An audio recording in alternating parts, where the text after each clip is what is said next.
रक्तदाब आणि मधुमेहासारखे होणारे मृत्यू टाळण्यासाठी व मानसिक आरोग्य चांगलं राहावं याकरिता महाराष्ट्रात प्रथमच परभणी जिल्ह्यातील उच्च रक्तदाब आणि मधुमेही रुग्णांना आशा सेविकांमार्फत घरपोच औषधी किट आजपासून 15 ऑगस्टच्या निमित्ताने देण्याची योजना सुरू करण्यात आली।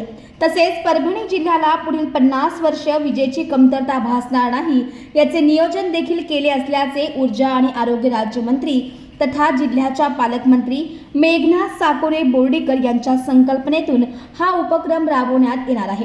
या उपक्रमाचा शुभारंभ स्वातंत्र्य दिनानिमित्त जिल्हाधिकारी कार्यालय परिसरात आयोजित कार्यक्रमाप्रसंगी बोर्डीकर यांच्या हस्ते संपन्न झालाय। कर्मचारी, पत्रकार बंधू व भगिनींनो, आपणा सर्वांना स्वातंत्र्य दिनाच्या हार्दिक शुभेच्छा। स्वातंत्र्य दिवस आपल्या सर्वांसाठी अमूल्य आहे। हा दिवस एक राष्ट्रीय सण म्हणून साजरा करण्यात येतो। ज्या वीर देशपुत्रांनी स्वातंत्र्यासाठी आपल्या प्राणांची आहुती दिली त्या वीर पुत्रांना मी नमन करते। त्यांच्या बलिदानासाठी आपण सर्व त्यांचे ऋणी आहोत। आपल्या जिल्ह्यातील स्वातंत्र्य सैनिकांचे स्वातंत्र्य लढ्यातील योगदानही अत्यंत मोलाचे आहे व यापासून युवा पिढीने अवश्य प्रेरणा घेतली पाहिजे। जनतेच्या मनात स्वातंत्र्य लढ्याच्या आठवणी तेवत राहाव्यात। स्वातंत्र्य संग्रामात योगदान देणाऱ्या क्रांतिकारकांचे स्मरण व्हावे व देशभक्तीची भावना कायमस्वरूपी जनमानसात राहावी या उद्देशाने सध्या घरोघरी तिरंगा हा उपक्रमही राबवण्यात येत आहे। या उपक्रमात परभणीकरांनी उत्स्फूर्तपणे सहभाग घेतला आहे, याबद्दल मी सर्वांची आभारी आहे। आपले महाराष्ट्र हे पुरोगामी राज्य म्हणून ओळखले जाते। स्वराज्याचे प्रणेते छत्रपती शिवाजी महाराज, सामाजिक सुधारणेचे प्रणेते महात्मा ज्योतिबा फुले, सामाजिक समतेचा पाया रचणारे राजश्री शाहू महाराज, भारतीय राज्यघटनेचे शिल्पकार भारतरत्न डॉक्टर बाबासाहेब आंबेडकर यांच्यासह आपल्या राज्याला विविध समाज सुधारकांची वैभवशाली परंपरा लाभलेली आहे। त्या सर्वांचे प्रेरक स्मरण करणे आणि त्यांच्या आदर्शासोबत उज्ज्वल वाटचाल करणे हे आपले सर्वांचे कर्तव्य आहे। मला सांगण्यास आनंद होतो की आपला परभणी जिल्हा आता गतिमान विकासाकडे वाटचाल करीत आहे।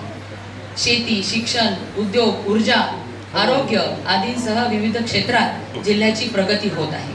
आगामी काळातही विविध योजना, उपक्रमांच्या माध्यमातून परभणी जिल्हा विकासात पुढे राहील याची मी ग्वाही देते।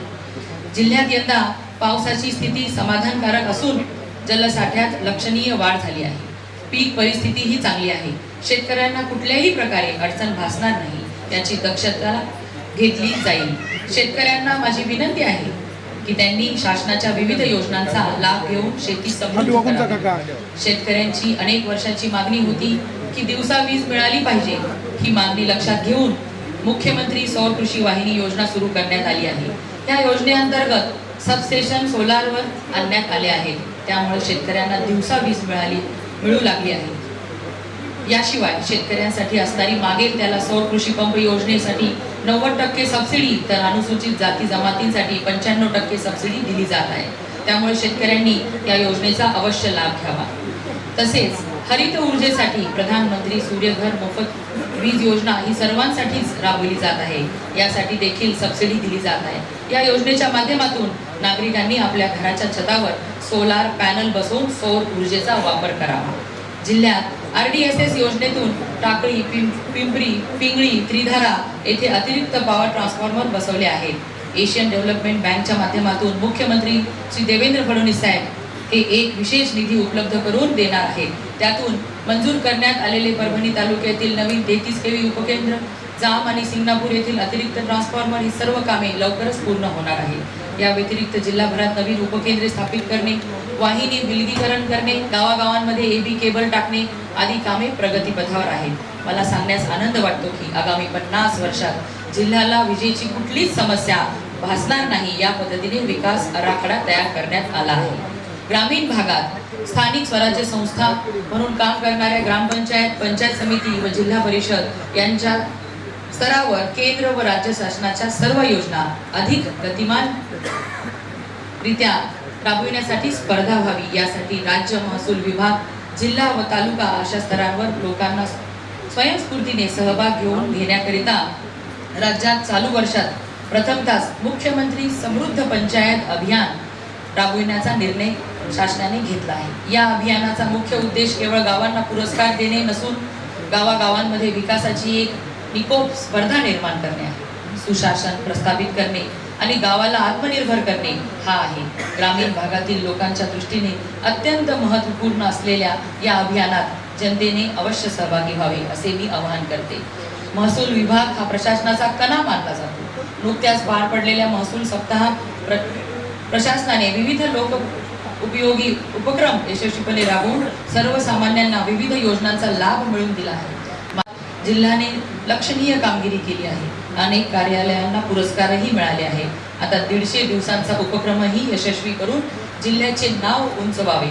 गंगाखेड येथील विभागीय अधिकारी व तहसील कार्यालयाच्या नवीन इमारतीचे काम पूर्ण करण्यात आले असून या इमारतीच्या उद्घाटनासाठी माननीय मुख्यमंत्री स्वतः येण्याचे मान्य केले आहे. महिलांना आर्थिकदृष्ट्या सक्षम करण्यासाठी विविध उपक्रम प्रभावीपणे राबविण्यात येत आहेत.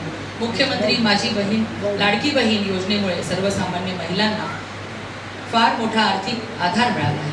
जिल्ह्यातील नगर परिषद व नगर पंचायत क्षेत्रातील सुमारे 1467 महिला बचत गटांना प्रति बचत गट 10,000 रुपये असा एकूण 146 लक्ष एवढा निधी उपलब्ध करून देण्यात आला आहे. तर स्वयंरोजगार बचत गटांना या घटकांअंतर्गत 980 बचत गटांना बँकांमार्फत रुपये 1,124 लक्ष एवढे कर्ज देण्यात आले आहे. महिला बचत गट अधिक सक्षम करण्याबरोबरच लखपती दिदी योजना, महिलांची क्रेडिट सोसायटी सारखे उपक्रम प्रभावीपणे राबवण्यात येतील याची मी ग्वाही देते. त्याचप्रमाणे परभणी जिल्ह्यातील एकल महिला सर्वेक्षण अंतिम टप्प्यात असून सर्वेक्षण पूर्ण झाल्यानंतर परभणी जिल्ह्यातील एकल महिलांना अनेक योजनांचा लाभ देणे अधिक सोयीचे होऊ शकेल. परभणी जिल्ह्यात आरोग्याच्या सुविधा देखील अधिक बळकट करण्यावर भर दिला जात आहे.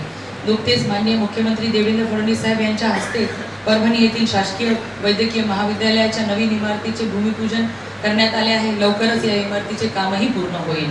परभणी येथे 100 खाटांचे कर्करोग रुग्णालय देण्याचेही माननीय मुख्यमंत्री यांनी मान्य केले आहे. हिमोफिलिया रुग्णांसाठी लागणारे हेमलिब्रा इंजेक्शन प्रथमच आपल्या जिल्हा रुग्णालयात उपलब्ध करून देण्यात आले आहे. त्यामुळे रुग्णांना आता जिल्ह्याबाहेर जाण्याची गरज नाही. याच रुग्णालयात विविध गंभीर आजारांवरती शस्त्रक्रिया यशस्वीपणे करण्यात येत आहे. 100 दिवसाच्या विशेष मोहिमेत सेलू येथील उपजिल्हा रुग्णालयाने विभागातून द्वितीय क्रमांक मिळवला आहे. जिल्हा रुग्णालयातून 4,000 पेक्षा जास्त रुग्णांना डायलिसिसचे उपचार देण्यात आले आहेत. तर गंगाखेड, पूर्णा, पालम व जिंतूर येथील शासकीय रुग्णालयात डायलिसिसची सुविधा नव्याने सुरू करण्यात आली आहे. आरोग्य सेवांच्या बाबतीत आपला जिल्हा निश्चितपणे आघाडीवर राहील याची मी ग्वाही देते. याच विचारातून थॅलेसिमिया मुक्त महाराष्ट्रात ही योजना सुरू झाली आहे. थॅलेसिमिया हा एक गंभीर अनुवंशिक रक्ताचा आजार आहे. हा आजार एकदा झाल्यानंतर पूर्णपणे बरा होऊ शकत नाही, पण विवाहपूर्व व वेळेवर रक्त तपासणी करून पुढील पिढीत हा आजार जाण्यापासून आपण पूर्णपणे रोखू शकतो. या उपक्रमाअंतर्गत शालेय व महाविद्यालयीन तरुणींची मोफत रक्त तपासणी, पालक व समाजासाठी जनजागृती मोहीम आणि विवाहपूर्व आरोग्य सल्ला दिला जात आहे. अनेक कुटुंबियांना याचा लाभ घेतला जात आहे आणि शेकडो मुलांचे भविष्य या आजारापासून सुरक्षित झाले आहे. त्याचप्रमाणे आदरणीय मुख्यमंत्री देवेंद्र फडणवीस साहेब यांच्या वाढदिवसानिमित्त मोतीबिंदू मुक्त महाराष्ट्र ही योजना आपण राज्यभर राबवली. मोतीबिंदू हा डोळ्याचा असा आजार आहे जो आपल्या वृद्ध आईवडिलांच्या, आजी आजोबांच्या दृष्टीवर हळूहळू पडदा टाकतो आणि अखेरीस अंधत्व आणतो. पण चांगली गोष्ट अशी की वेळेवर तपासणी व शस्त्रक्रिया केल्यास या आजारापासून पूर्णपणे बरा होऊ शकतो. दिनांक 22 जुलै ते 21 ऑगस्ट अशी ही मोहीम महिनाभर राज्यव्यापी मोहीम राबवण्यात येत आहे. मला सांगण्यास अत्यंत आनंद होत आहे की कालपर्यंत जवळपास 90,000 लोकांचे मोतीबिंदूचे ऑपरेशन यशस्वीरित्या पूर्ण झालेले आहे. याचबरोबर आपण आपल्या जिल्ह्यात आजपासून एक नवीन उपक्रम सुरू करीत आहोत. मधुमेह व रक्तदाब रुग्णांना घरपोच औषधोपचार. आज आपण सर्व एक महत्त्वपूर्ण पाऊल आरोग्य सेवेकडे टाकत आहोत. मधुमेह व रक्तदाब हे आजच्या धावपळीच्या जीवनशैलीत सर्वसामान्य झालेले आहे. मात्र अनेक रुग्णांना वेळेवर अंतर किंवा शारीरिक अडचणींमुळे वेळेवर उपचार मिळत नाही. या पार्श्वभूमीवर घरोघरी औषधोपचार ही योजना सुरू करण्यात मला आनंद होत आहे. या योजनेअंतर्गत आमचे प्रशिक्षित आरोग्यसेवक रुग्णांच्या घरी जाऊन त्यांची तपासणी करतील, औषधे देतील आणि आवश्यक सल्ला देतील. त्यामुळे रुग्णांचा वेळ वाचेल, औषधे खंडित होणार नाहीत आणि आजार नियंत्रणात राहतील. ही योजना केवळ औषध पोहोचवण्यापुरती मर्यादित नाही, तर ही एक आरोग्याची जनजागृतीची चळवळ आहे. आपल्या नागरिकांचे आरोग्य हेच खरे भांडवल आहे आणि ते जपणे ही आपली सामूहिक जबाबदारी आहे. समाजातील मागासवर्गीयांच्या सामाजिक, आर्थिक व शैक्षणिक विकासासाठी सामाजिक न्याय विभागाकडून विविध योजना राबविल्या जातात. या योजनांचा लाभ विद्यार्थी नागरिकांनी अवश्य घ्यावा. जिल्ह्याच्या क्रीडा विकासावरच प्राधान्याने भर दिला जात आहे. खेळाडूंसाठी प्रशस्त क्रीडा संकुलन उपलब्ध व्हावे यासाठी कृषी विद्यापीठाकडून सुमारे 25 एकर जागा मिळावी म्हणून शासन स्तरावर कार्यवाही सुरू आहे. या जागेवर पुढील 25 वर्ष विजन घेऊन खेळाडूंसाठी अत्याधुनिक सुविधा निर्मिती करण्याचा मानस आहे.